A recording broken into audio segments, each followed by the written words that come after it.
तर नमस्कार मित्रांनो, आज आहे महाशिवरात्री आणि महाशिवरात्रीनिमित्त आमच्या गावाला उद्याच्या तारखेत म्हणजे 27 तारखेला असते महाप्रसाद आणि त्या महाप्रसादाची तयारी असते आजपासून. तर चला तिकडे जाऊन बघूया काय तयारी चालू आहे. तर निघालेलो आपण मित्रांनो पांडवकडे जाण्याकरिता. बघू शकता आपले गँग.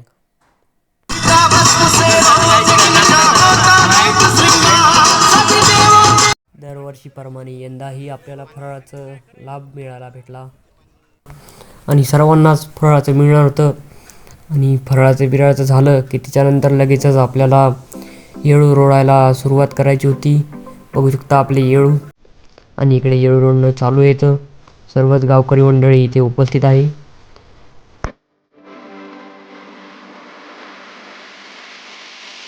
लगेचच आपली शरद भावाले ट्रॅक्टर घेऊन, कारण आपल्याला इकडे इंधन न्यायचं होतं गावाकडे आपल्या पांडव मंदिराजवळून ते पांडुमरा गावामध्ये. आणि बघू शकता ही इंधनाची साखळी. इकडे सर्व गँग आहे इंधन वगैरे न्यायला.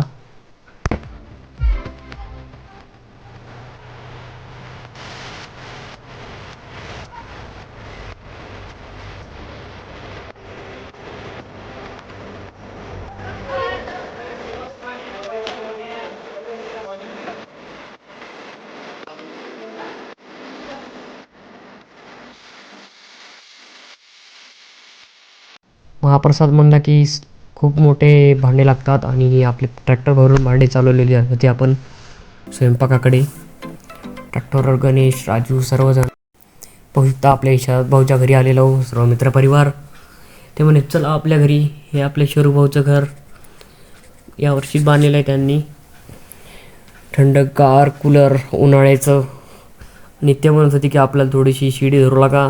त्यांचं घर बांधलं तर शिडी राहिली होती आणि शिडी धरू लागली. त्याच्यानंतर त्यांनी चहा वगैरे ठेवला, उपवास होता तर. ते म्हणे फराळाचं आणलं, म्हणलं नाही चहावरच बस झालं. लगेचच महाप्रसादाचे भांडे धुवायला आलो आम्ही आणि भांडे गिंडे धुवायला. बघू शकता किती पब्लिक आहे.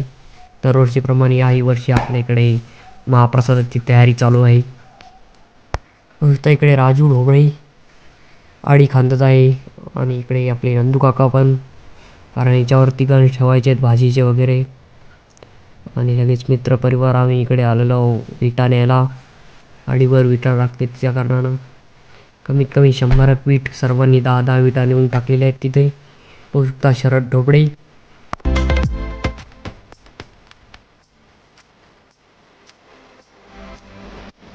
बघू शकता स्वयंपाकाला लागणारी सामग्री. बघू शकता बुंदी वगैरे घोळणं चालू आहे. आणि आचारी जे आहेत ते आपल्या गावाजवळच गाव आहे पारीटाकमोड, तिथले आचारी आहेत. आणि इकडे आपले गावकरी मंडळी बुंदी वगैरे घोळत आहेत. आणि इकडे आपण पत्रावरती पण टाकलेली आहे कारण ती लवकर वाळाव. आणि इकडे मित्रमंडळी कॅरेट.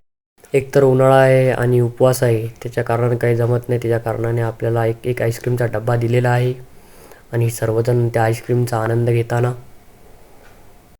तुम्ही म्हणसाल की एवढी पब्लिक कशासाठी जमली? ही पब्लिक जमलेली आहे गावामध्ये पीठ वाटायची जी जुनी परंपरा आहे ती आज रोजही चालू आहे. तुम्ही म्हणसाल की तुम्ही आचारी महिला मंडळ सांगितलं नाही का पोळ्याला? ते सांगितलेले आहेत आम्ही, परंतु ही जी जुनी परंपरा आहे ती आज रोजी पण आपल्या गावामध्ये खेडेगावामध्ये चालू आहे आणि तीच आमच्या गावामध्ये सुद्धा चालू आहे. पीठ कीट वाटून झाल्याच्या नंतर आपल्या इकडे वांगे कापण्याची सुरुवात झालेली आहे आणि सर्व गावकरी मंडळी इथे उपस्थित आहे आणि मोठ्या संख्येने इथे वांग्याची कापणी सुरू आहे. आणि दरवर्षी जे आपल्याला लागते भाजी ती म्हणजे 5 ते 6 क्विंटल वांग्याची भाजी, कारण खूप सारी पब्लिक आपल्या इथे येत असते. आणि आपले मित्र राहुल साबळे हे पण कापत आहेत वांगी. आलेले आहेत महिला मंडळ आणि रात्री 9:30 ते सकाळी 5 वाजेपर्यंत पोळ्याचा कार्यक्रम चालूच असते.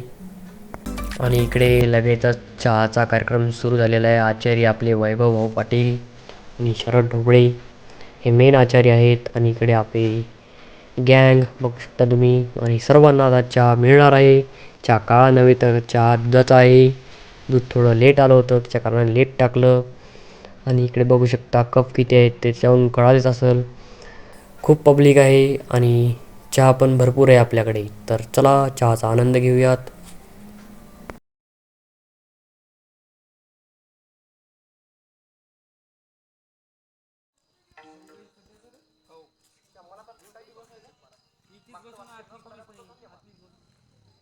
गावामध्ये महाप्रसादाची तयारी चालू होती, परंतु शरद भाऊचा नंबर होता विणा घेण्याची आणि ते म्हटले की चला जाऊन येऊत. आम्ही आलो. अर्धा पाऊण तास त्यांनी विणा घेतला आणि इकडे बघू शकता कीर्तन झालं होतं. आणि कीर्तन सुटल्यानंतर शरद भाऊचा नंबर झाल्याच्यानंतर आपल्या प्रवीण भाऊचा पण नंबर होता.